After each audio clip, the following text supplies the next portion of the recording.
You talk a lot about loading the dishwasher. Yeah. Is there a correct way to load the dishwasher?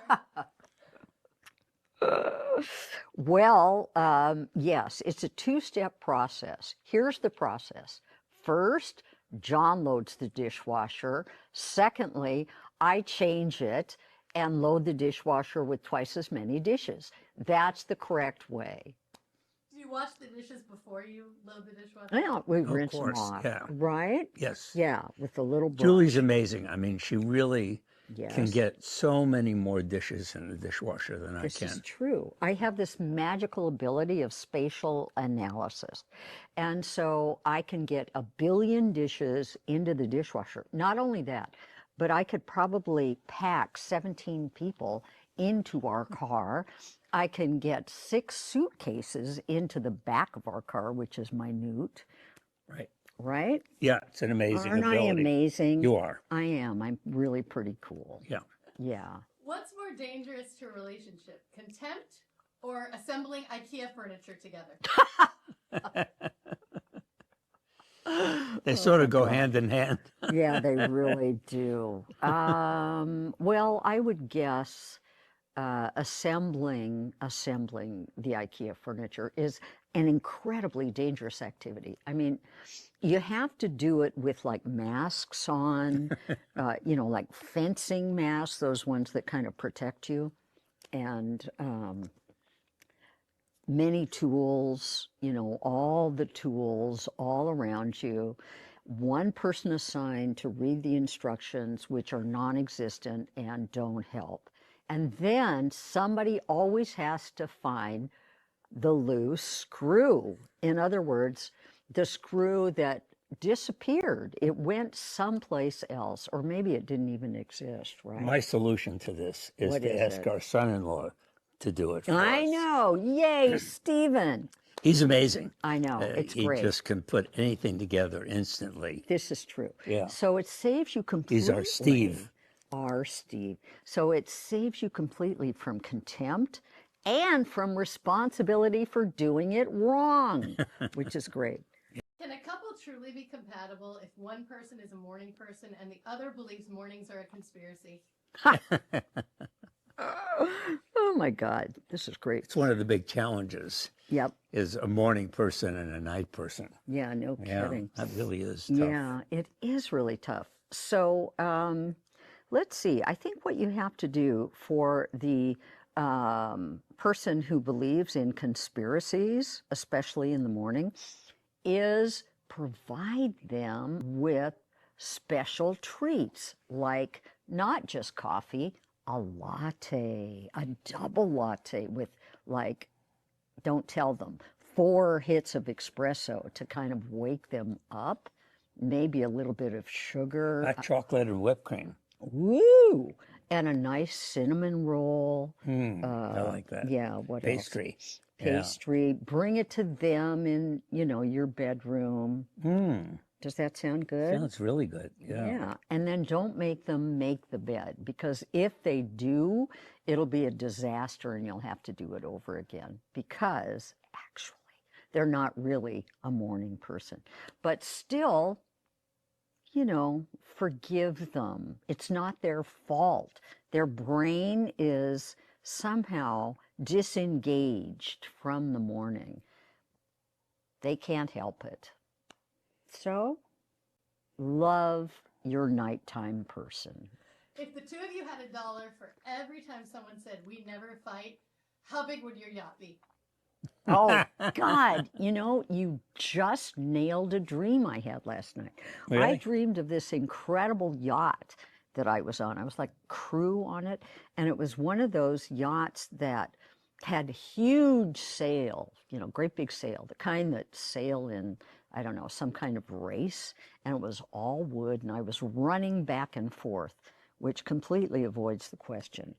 You are a crew member on that yacht. I know. Yeah. But the question was, how many people who don't fight?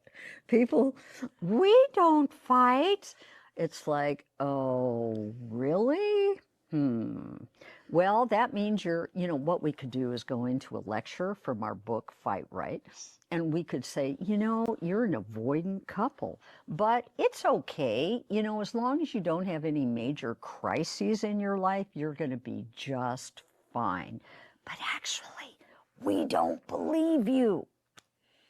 Right? Well, as long as the discussion of a conflict, you're 5-to-1 positive to negative, at least 5-to-1, then conflict avoidance is great. Should we try it? I'd like to try it.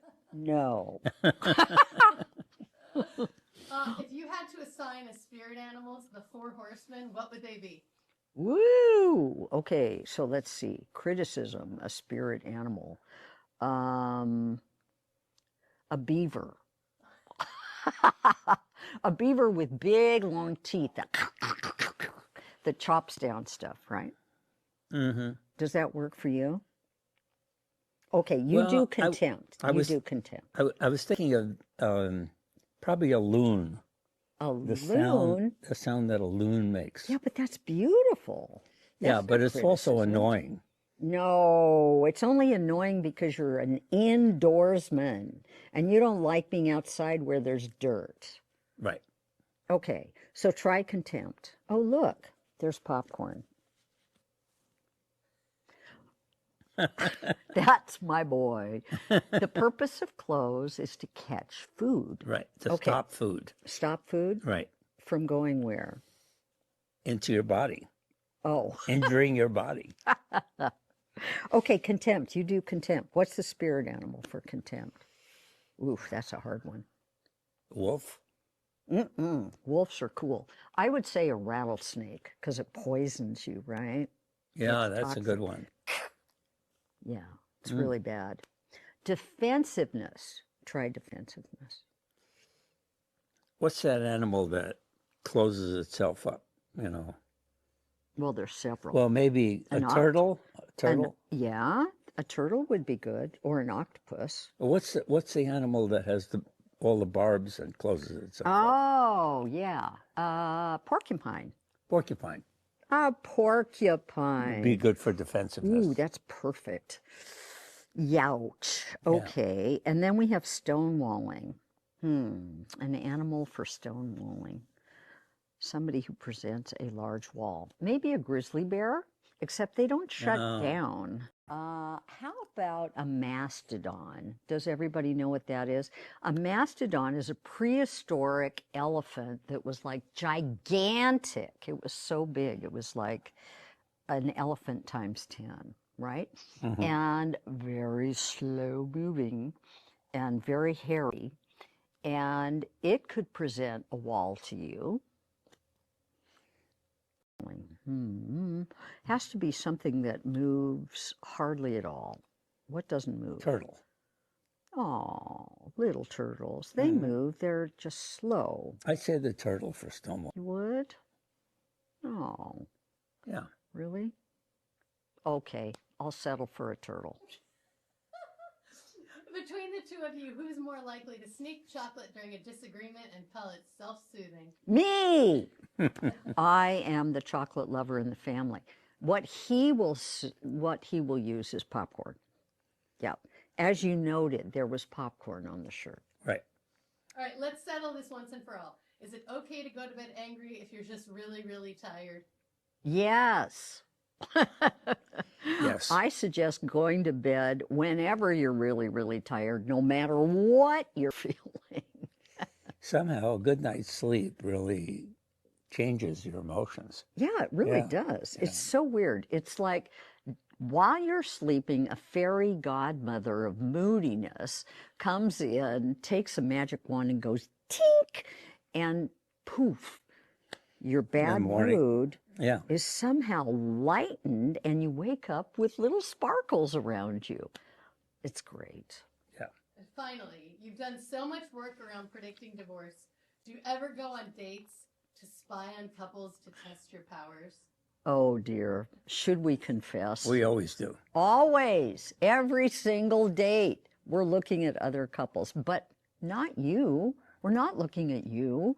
We're just looking at, others. And like Tina Fey, we invent the dialogue. It's great. It's true. It's Oh, God. constant source of amusement. Yeah, but not you, I promise.